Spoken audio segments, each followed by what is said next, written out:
Mercado Central. Ya estamos de vuelta en Mercado Central, faltan 24 minutos para las 10 de la mañana. El sector de la construcción ha sido uno de los más desafiados en los últimos años por la escasez de los suelos, el encarecimiento de los materiales de construcción, la llamada permisología, pagos de obras con atrasos, entre muchos otros aspectos, la pandemia también. Pero las perspectivas han empezado a mejorar. Y para hablar del escenario futuro nos acompaña a esta hora a través de nuestro streaming, de Zoom, Alfredo Echavarría, presidente de la Cámara Chilena de la Construcción. Ahí lo tenemos. Alfredo, ¿cómo está? Muy buenos días. Muy buenos días, Alfredo. Muy buenos días, Constanza y Gabriela. Aquí estamos. Bueno, Alfredo, le queríamos agradecer sobre todo en este día que sabemos que todos andamos un poco a media máquina, aunque la construcción parece que está acelerándose más. Sí, exactamente. La marcha. Sí, según el informe de macroeconomía y construcción, el MACH que presentaron esta semana, la inversión total en construcción va a crecer 2,2% anual este año. Bueno, una cifra que va bastante en línea con el crecimiento total de la economía, pero al contrario de lo que estaba sucediendo con los pronósticos económicos generales que habían estado mejorando en el último tiempo, aquí los números son más bajos que lo que se esperaba hace algunos meses, ¿no? ¿Qué pasó?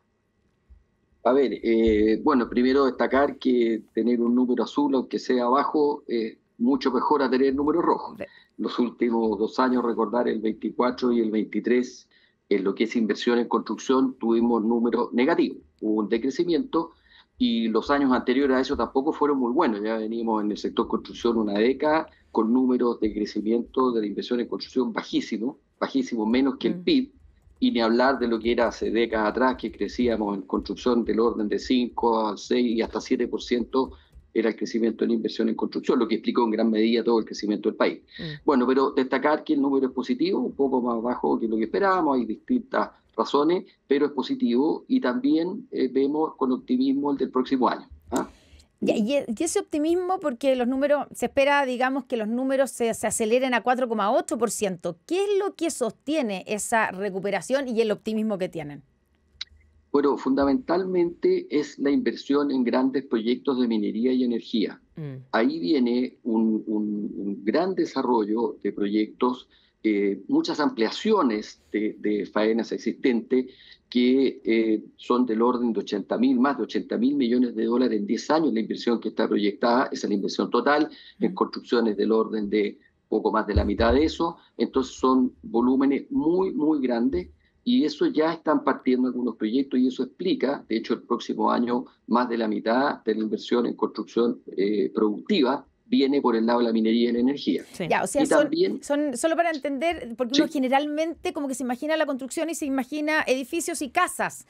No, acá estamos, digamos, hay un rubro enorme donde ustedes lo que construyen es, digamos, es faenas en el caso de la minería, es puentes, es pabellones, es túneles, y lo mismo con el caso de la energía, plantas y bueno, en fin. O sea, ahí hay sí. Probablemente es el sector mayoritario de la construcción. Absolutamente, y para tener más o menos claro, Constanza, es en términos generales, cambia año a año, pero en términos generales, 1/3 de la inversión en construcción es vivienda. Solo 1/3. 2/3 son inversión en obras públicas y en inversión en proyectos productivos, gran minería, industrias, en fin, caminos, todo lo que tiene que ver más con eso, pero la gran mayoría está ahí. Eso es el promedio más o menos general en Chile. Entonces, si en ese sector hay un volumen además tan grande como el que dije en minería, eso obviamente mueve la aguja. Sí. Y lo otro que también está moviendo un poquito la aguja y estamos con bastante esperanza para ya lo que este fin de año y en el próximo año, lo que tiene que ver con el mayor dinamismo que se está notando en la venta de viviendas, sobre todo por el impacto que ha tenido la ley de subsidio a la tasa. Sí, de hecho, a propósito de eso, usted mencionó durante esta semana que si se mantiene la ley de subsidio a la tasa hipotecaria, se acaba la crisis de la construcción. Esa al menos fue la cuña que se resaltó bastante. Pero se refiere a mantener la medida con exactamente las mismas condiciones, porque actualmente tiene un tope y está muy enfocado en la clase media. Sí, a ver, efectivamente, esto cuando se diseñó y cuando salió la ley, incluía la venta de 50.000 viviendas con un subsidio a la tasa y con un crédito, con una garantía del Ujú. Estado para la mitad del crédito hasta 10 años plazo, que se tradujo en una baja de tasa de hasta 100 puntos base, que fue lo que activó el mercado.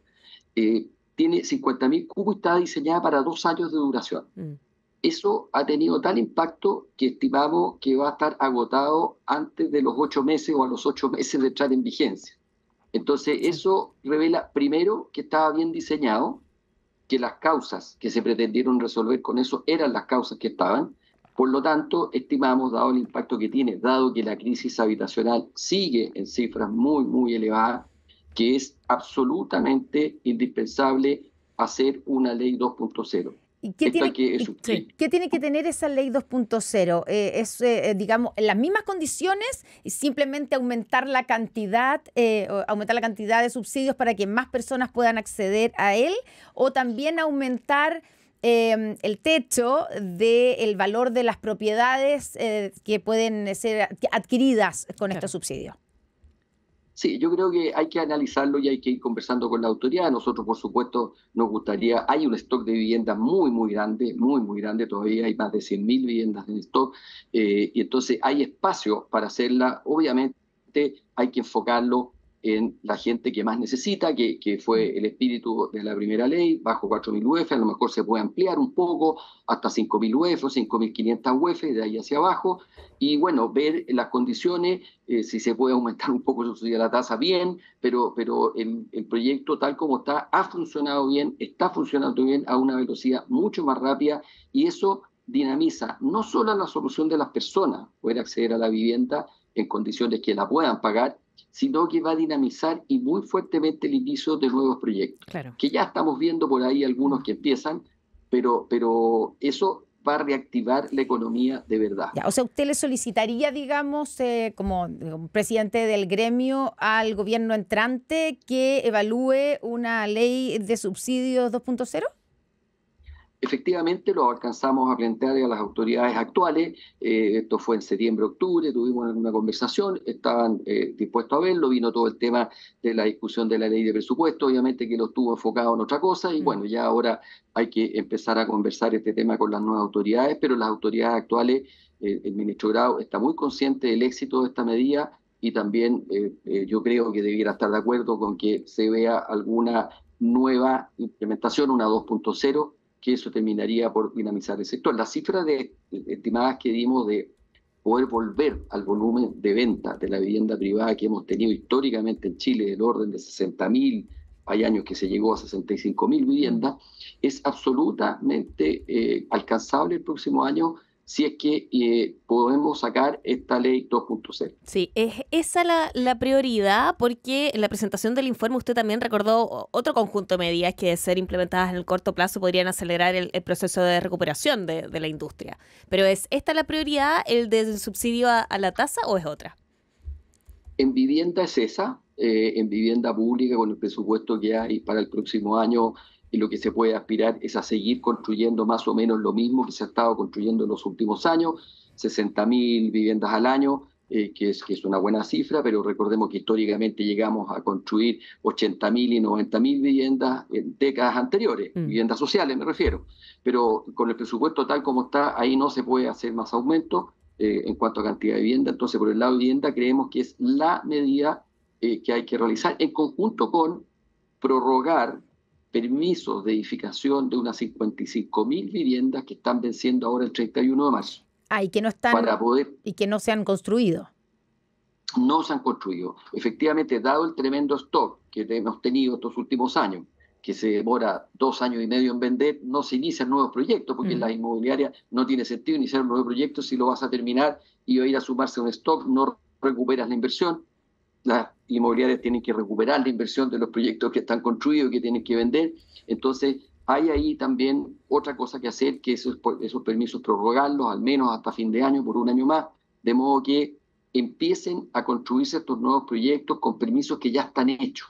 Si Claro. esos permisos vencen, hay que entrar de nuevo en la cadena de la permisología. Sí, sí. Hay que hacerlo de nuevo, hay en algunos casos han cambiado algunas normativas, hay que empezar de nuevo todo ese trabajo y obviamente no va a estar esa condición para partir de inmediato, que es lo que da empleo en forma directa e inmediata. Estamos conversando con el presidente de la Cámara Chilena de la Construcción, Alfredo Echavarría.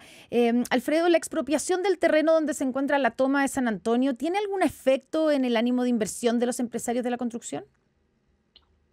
Bueno, a ver, lo primero tiene un efecto más general, ¿no es cierto?, que aquí es una falla completa del Estado en todo lo que haya pasado.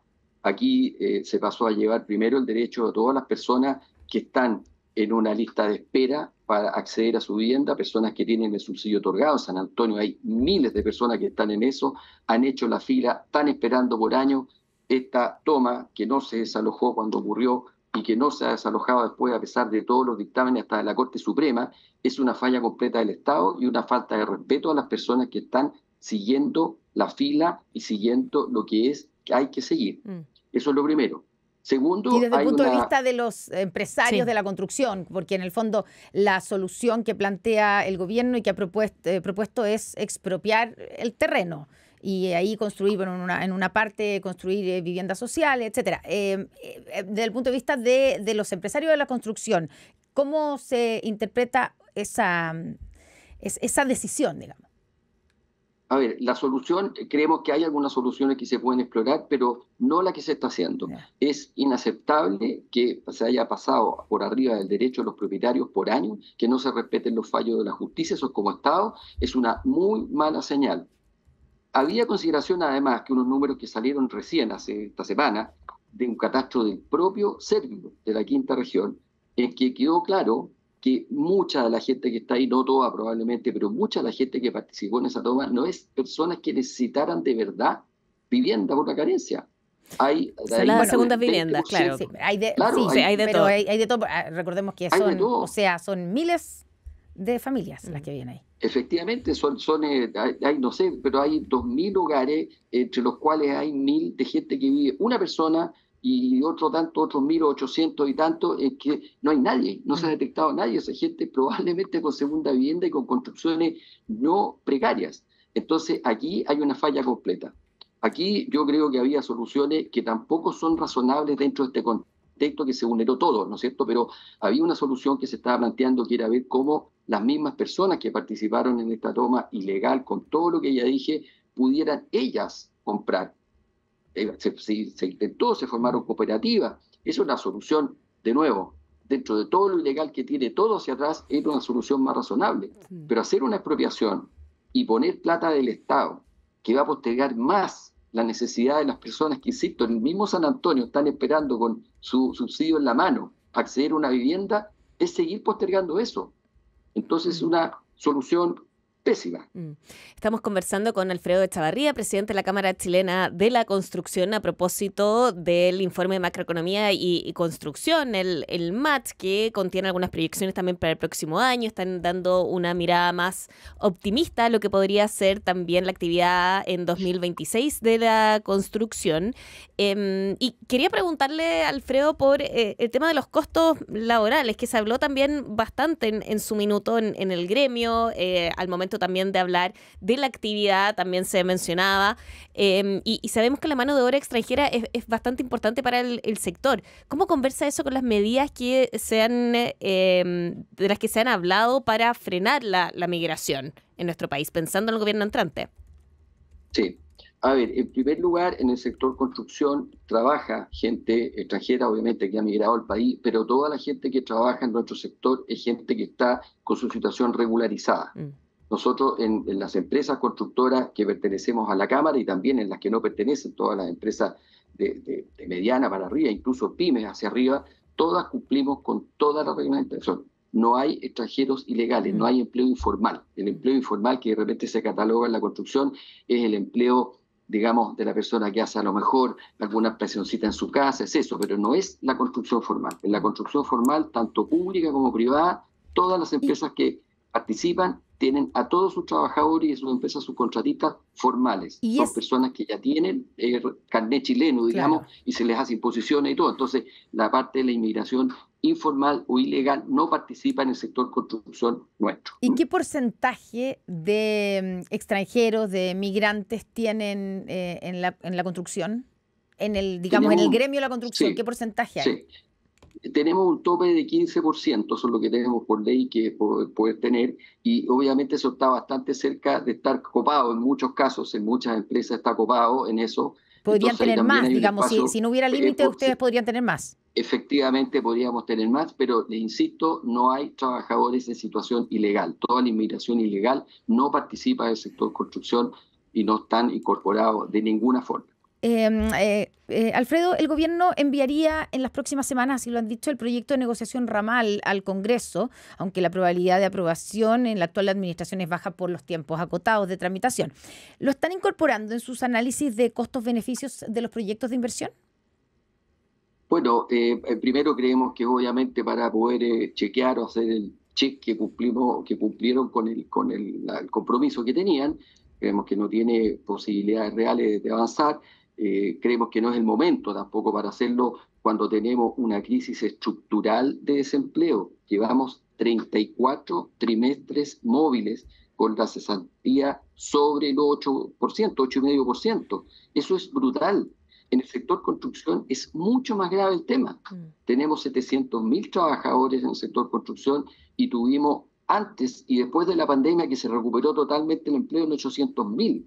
Entonces, en esa situación, seguir incorporando legislaciones que van en el sentido contrario, porque van a significar muy probablemente en algunos casos revisiones de remuneraciones. Hay situaciones técnicas súper difíciles. El sector de la construcción tiene situaciones pero absolutamente disímiles. Obras que se hacen fuera de Santiago, en campamentos, con condiciones completas. Establecer una negociación ramal por las especialidades y todo es algo realmente difícil. Entonces creemos que no es el minuto, es volver a ponerle, no palitos, más palos a la rueda para seguir trancando la posibilidad de volver a crecer fuerte y volver a dar empleo fuerte. Primero tenemos que preocuparnos de que la gente que está sin trabajo, trabaje. Eso es la prioridad que hay que tener ahora. Y en nuestro sector, eso es una crisis que ya lleva 4 años, que realmente es inaceptable. Ahí usted decía, desde un comienzo en realidad, que era importante el tener un proyecto 2.0 de la ley de subsidio para la tasa de los créditos hipotecarios. ¿Hay tiempo también para la tramitación de esto? ¿Cómo lo está viendo? Porque, bueno, vamos a tener negociación ramal, vamos a tener el proyecto también de reajuste para el sector público. ¿Lo han conversado con el gobierno? ¿Hay espacio o hay que esperar ya para marzo? No, yo creo que vamos a tener que esperar a marzo. Ahora, sí aclarar algo. El proyecto que está, la ley que está hoy día, sí, desde que se presentó hasta que fue ley, con toda la tramitación, con reglamento, fue al Tribunal Constitucional, hubo un mes de febrero de receso, sí, tuvo un plazo de tramitación total de 5 meses.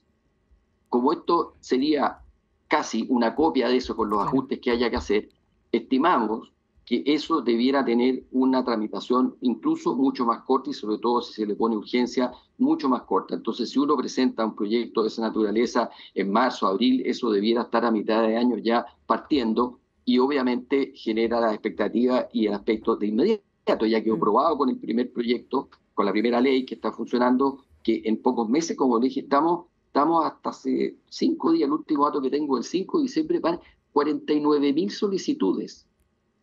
O sea, se han presentado 49.000 solicitudes, sí, y ya hay unas 10.000 o 12.000 operaciones concretadas, cerradas, sí, con escritura, cerradas. Entonces, es algo que si se implementa rápidamente en marzo, como insisto, no es un proyecto nuevo, difícil, complicado, un proyecto sencillo, ya aprobado, de muy bajo costo para el fisco, muy bajo costo para el fisco. Entonces tiene, sí, todas las condiciones para activar y terminar de activar rápidamente el sector e iniciar la construcción de nuevas viviendas. Alfredo Echavarría, presidente de la Cámara Chilena de la Construcción, muchas gracias por habernos acompañado en Mercado Central. Muchas gracias a Gabriela y Constanza. Gracias, muy bien. Feliz Navidad también para usted.